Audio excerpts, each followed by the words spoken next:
లెక్క ప్రకారం చూసుకుంటే మీరన్నట్టు ఒక ఎగ్జామ్ లేని స్కూల్లో నా పిల్లాడిని నేస్తే నా పిల్లాడికి ఎంత నష్టం జరుగుతుందో నాకు తెలియదు కానీ ఒక సైతాన్ని చంపకుండా వదిలేయడం వల్ల ఈ వ్యవస్థలో ఎన్ని అనర్థాలు జరిగినాయి అంటారు. ఇప్పుడు మీరు ఇక్కడ జరుగుతున్న చెడుకు అబద్ధాలకు అన్ని కారణం ఆ సైతాను ఆ రోజు ఆ ఫలాలను తినమని చెప్పడమే కారణం అని మీరు చెప్తా ఉన్నారు కదా. అక్కడ నుంచి మొదలైంది కదా ఇదంతా.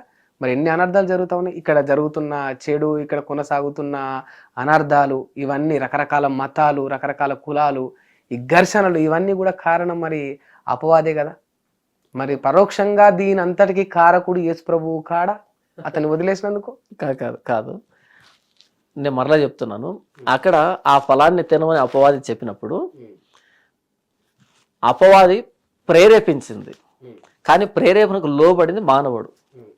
అపవాది తినిపించలే, అపవాది చెప్పింది, దేవుడు చెప్పినటువంటి డెఫినేషన్ని మార్చి చెప్పింది. దానికి మానవుడు లోబడ్డాడు, మానవుడు చేశాడు. అపవాది ప్రేరేపణ ఎంత తప్పో ఆ ప్రేరేపణకు లోబడ్డం మానవుడి తప్పు. అయితే అలా తప్పు చేసినటువంటి మానవుడిని దేవుడు అలా వదిలిపెట్టలే. మరలా వారికి దేవుడు వస్త్రాలు తొడిగించి వారిని బయట పంపించాడు, వస్త్రాలు తొడిగించి బయట పంపించాడు. అపవాది ఈరోజు ఎన్ని అనర్థాలకు కారణమవుతుంది, దేవుడు చూస్తున్నట్టుగా ఎందుకున్నాడు, ఇన్ని ఘర్షణలు కానీ, ఇన్ని మతాలు కానీ, ఇన్ని అబద్ధాలు కానీ, ఇన్ని విషయాలు అపవాది ద్వారా జరుగుతున్నాయి కదా, దేవుడు ఎందుకు అపవాదిని ఉంచాడు అని మీరు అంటున్నారు కదా. అపవాదిని ఉంచాడు అన్నది ఎంత వాస్తవమో, ఆ అపవాది చేస్తున్నటువంటి ఈ దారుణాలన్నిటికీ విరుగుడుగా ప్రభు అయిన యేసుక్రీస్తు శిలువలో ప్రాణం పెట్టాడు. ప్రభు అయిన యేసుక్రీస్తు ఈ లోకానికి వచ్చి మానవుడి అంతరంగాన్ని రూపాంతరం చెందించడానికి, మానవుడిని నూతన సృష్టిగా చేయడానికి. ఎందుకంటే ఏదైనా తోటలో దేవుడు చేసినటువంటి సృష్టి మానవుడు చెడిపోయాడు కాబట్టి అపవాది మాటలు విని ప్రభు అయిన యేసుక్రీస్తు ఆ దేవుడే ఈ లోకానికి నరావతారిగా వచ్చి శిలువ మీద ప్రాణం పెట్టడం ద్వారా అదే మానవుని నూతన సృష్టిగా చేశాడు. ఇది సువార్త ఈరోజు ప్రకటించబడుతుంది. మీరు ఏమన్నారు అంటే అపవాది ఇన్ని అనర్థాలు చేస్తున్నప్పుడు దేవుడు ఎందుకు చంపలేదు అంటే, దేవుడు గురి అపవాదిని చంపడం కాదు. దేవుని గురి ఏంటంటే ఆ రోజు అపవాది ప్రేరేపణకు లోబడిన మానవుడిని అదే మానవుడు అపవాదిని ఓడించేటట్టుగా చేయడం దేవుని ప్రణాళిక. అది ప్రభువైన యేసుక్రీస్తు శిలువ ద్వారా జరిగింది, మానవుడిని నూతన సృష్టిగా చేయడం ద్వారా. మానవులు అది పొందిరా అపవాదిని ఓడించేంత శక్తి. ఎవరైతే ప్రభువైన యేసుక్రీస్తు సువార్తను అంగీకరించి, ప్రభువైన యేసుక్రీస్తుని దేవుడిగా అంగీకరించి ఎవరైతే ఆయనలో నూతన జీవం పొందుతారో వాళ్ళు అపవాదిని గెలుస్తారు, అపవాదిని కాళ్ళ కింద వేసుకొని తొక్కుతారు అని రోమిలు రాసిన పత్రికలో రాయబడింది. లేకపోతే తొక్కలేరు. ఇంకేమైనా అనర్థాలు జరుగుతాయి ఒకవేళ మొక్కపోతే, కొలవకపోతే యేసుక్రీస్తును?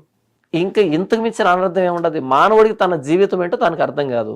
తాను ఎందుకు పుడుతున్నాడు, ఎందుకు చనిపోతున్నాడు, చనిపోయి ఎక్కడికి వెళ్తున్నాడు, పాపం ఏంటో పరిశుద్ధత ఏంటో తెలీదు. అంటే ఇంతకు మించిన అనర్థం ఏంటి? క్రైస్తవంలో లేకపోతే అవి తెలీదు అంతే. క్రైస్తవంలో లేకపోతే కాదు, ప్రభు అయిన యేసుక్రీస్తు అని అంగీకరించకపోతే, ప్రభు అయిన యేసుక్రీస్తులో నూతన జీవం పొందకపోతే ఇది మూర్ఖం అనిపించట్లేదా మీకు? అంటే నన్నే మొక్కాలే, నన్ను మొక్కకపోతే నీ జీవితానికి అర్థమే లేదు, నీ జీవితానికి నువ్వు ఎండు తెలుసుకోలేవు అంటే ఇది ఒక మూర్ఖము, అన్యాయము అని మీకు అనిపించట్లేదా? Very good. ఇప్పుడు నేను ఒక ప్రశ్న అడుగుతూ మీరు సమాధానం చెప్పాలి. మీకు పిల్లలు ఉన్నారా? లేరు. మీకు పిల్లలు పుట్టిన తర్వాత మీ కొడుకు మిమ్మల్ని మాత్రమే నాన్న అనాలా, లేకపోతే మిమ్మల్ని కాకుండా ఇంకెవరిని నాన్న అన్నా సరే మీరు అంగీకరించగలుగుతారా? ఉదార స్వభావం, పెద్ద మనసు చేసుకొని నా కొడుకు నేనే కంట కనుక నన్నే నాన్న అనాలి. ఇందులో మూర్ఖత్వం లేదు కదా? లేదు కదా. మీరు మీ పిల్లాడికి జన్మనిచ్చారు కాబట్టి ఆ బిడ్డ మిమ్మల్ని మాత్రమే నాన్న అనడం మూర్ఖత్వం ఎలా కాదో నేను ప్రారంభంలో చెప్పాను. ఈ సృష్టి అంతటిని చేసింది ప్రభు అయిన యేసుక్రీస్తు అన్నప్పుడు దేవుని చేత సృష్టించబడిన మానవుడు తిరిగి ఆయన్ని దేవుడు అనడం మూర్ఖత్వం ఎందుకు అవుతుంది? ఎందుకైతుంది ఇప్పుడు నా కొడుకే వీడు నన్నే నాన్న అనడానికి నా దగ్గర ప్రూఫ్ ఏముంటది అంటే నేను DNA రిపోర్ట్ తీసుకొని వస్తాను. ఓకే, ఇక్కడ ఉన్న భారతదేశంలో ఉన్న హిందువులు వేలాది సంవత్సరాలుగా ఇక్కడ హిందూ సనాతన ధర్మానికి సంబంధించిన చారిత్రాత్మక కట్టడాలు, గ్రంథాలు అన్ని ఉండి వీళ్ళు ఆ దేవుళ్ళను కొలుస్తున్న వీరందరూ నీ దేవుడు ఈ దేవుడు కాదు, నువ్వు యేసుక్రీస్తు నీ దేవుడు అని నమ్మమంటే అంత గుడ్డిగా ఎట్లా నమ్ముతారు? ఓకే, దీనికి సమాధానం చెప్తాను.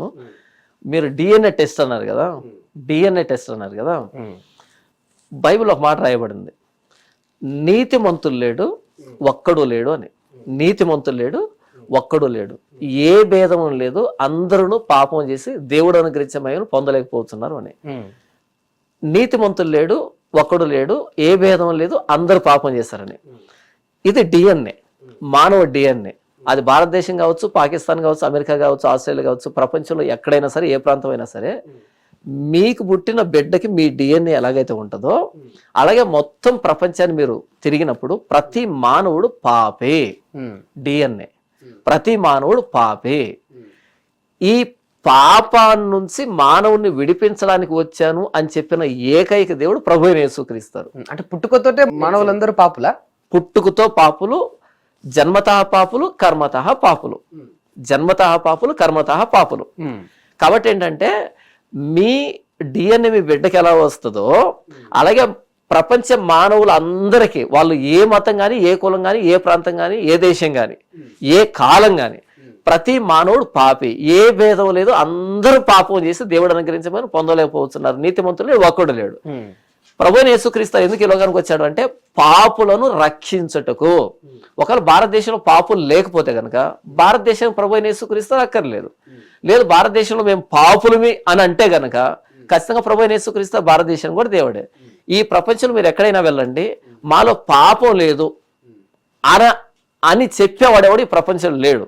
కాబట్టి ప్రతి మానవుల్లో పాపం అనే డిఎన్ఏ ఉంది. కాబట్టి ఆ పాపం నుంచి మానవుడిని విడిపించడానికి ప్రభువైన యేసుక్రీస్తు మాత్రమే లోకానికి వచ్చాడు. కాబట్టి శిలువలో ప్రాణం పెట్టాడు. కాబట్టి ఖచ్చితంగా మానవుడికి దేవుడు ఆయనే. అది భారతదేశం కావచ్చు, పాకిస్తాన్ కావచ్చు, ఎవరైనా కావచ్చు. గ్రంథాలు ఏముంది, ఎన్నైనా రాసుకోవచ్చు. అంటే పుట్టిన బిడ్డకు పాపాన్ని అంటిస్తలేరా మీరు?